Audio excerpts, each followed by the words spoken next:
ఓం శ్రీ గురుభ్యో నమః. సదాశివసమారంభం వ్యాస శంకరాచార్య మధ్యమం అస్మత్ ఆచార్య పర్యంతం వందే గురు పరంపరః.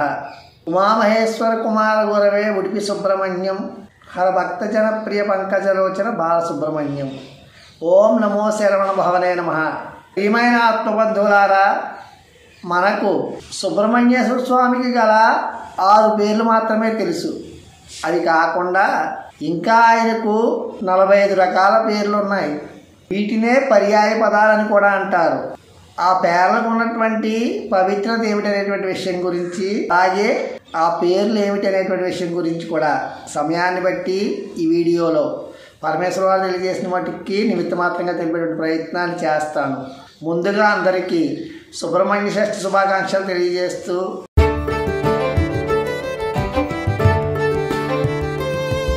సుబ్రహ్మణ్యేశ్వర స్వామికి గల మరొక 45 పేర్లు ఏమిటి అంటే, మొదటిది ఆగ్నేయ, రెండవది స్కంద, మూడవది దీప్తకీర్తి, నాలుగవది అనామయ, ఐదవది మయూరకేతు, ఆరవది ధర్మాత్మ, ఏడవది భూతేశ, ఎనిమిదవది మహిషార్ధన, తొమ్మిదవది కామజిత్, 10వది కామతాద, 11వది భువనదేవత, 12వది శిశుసింహ, 13వది శిశుచండ, 14వది దీప్తవర్ణ, 15వది సుభాసన, 16వది అమోఘ, 17వది అనఘ, 18వది రౌద్ర, 19వది ప్రియ, 20వది చంద్రాసన, 21 ప్రశాంతాత్మ, 22 దీప్తశక్తి, 23 భద్రశక్తి, 24 షష్ఠిప్రియ, 25 పవిత్ర, 26 మాతృవత్సల, 27 కన్యాభర్త, 28 విభక్త, 29 స్వాహేయ, 30 రేవతీసుత, 31 విశాఖ, 32 ప్రభు, 33 నేత, 34 నైగమేయ, 35 సుదుశ్చర, 36 సువ్రత, 37 లలిత, 38 బుచానాప్రియ, 39 బ్రహ్మచారిన్, 40 సూర, 41 శరవణోద్భవ, 42 విశ్వామిత్ర ప్రియ, 43 దేవసేన ప్రియ, 44 వాసుదేవ ప్రియ, అలాగే 45వది చివరిది అయినటువంటి ప్రియకృత్. ఈ 45 సుబ్రహ్మణ్యేశ్వర స్వామికి గల విశిష్టమైనటువంటి పవిత్రమైనటువంటి నామాలు. ఈ 45 నామాలని కూడా భక్తి శ్రద్ధలతో త్రికరణ శుద్ధిగా నిత్యం ఎవరైతే పఠిస్తూ ఉంటారో వారికి శీఘ్రంగా కీర్తి కలిగి జ్ఞానం అనేది తెలుస్తుంది.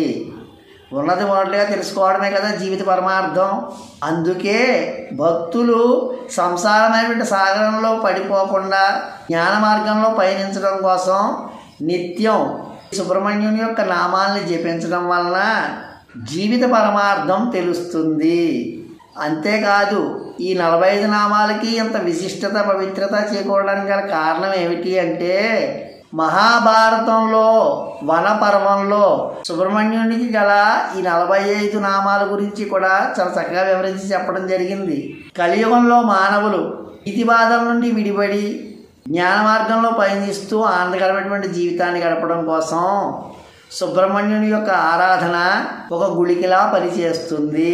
బాహ్యంలో ఉన్న అనారోగ్యం తగ్గించుకోవడానికి మనం వైద్యాన్ని చేయించుకుంటాం కదా, ఆంతర్యంలో ఉన్నటువంటి మానసిక రోగం ఎలా తగ్గుతుంది మానవులకి?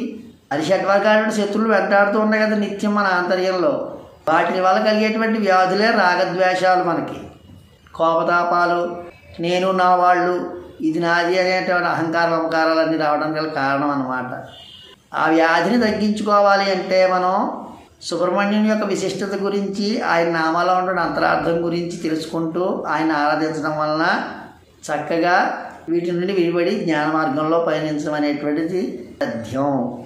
కాబట్టి ఈ విధంగా తెలియజేయబడిన విషయాలను దృష్టిలో ఉంచుకుని ప్రతి ఒక్కరూ కూడా మార్గశిర మాస శుక్ల షష్ఠి అంటే సుబ్రహ్మణ్య షష్ఠి పర్వదినాన శరవణ భవనుని భక్తి శ్రద్ధలతో ఆరాధించండి, ధర్మబద్ధంగా జీవించండి, తోచినటువంటి దాన ధర్మాలు చేసుకోండి, సుబ్రహ్మణ్యుని కృపకు పాత్రులు కండి. లోకా సమస్త సుఖినో భవంతు. స్వస్తి.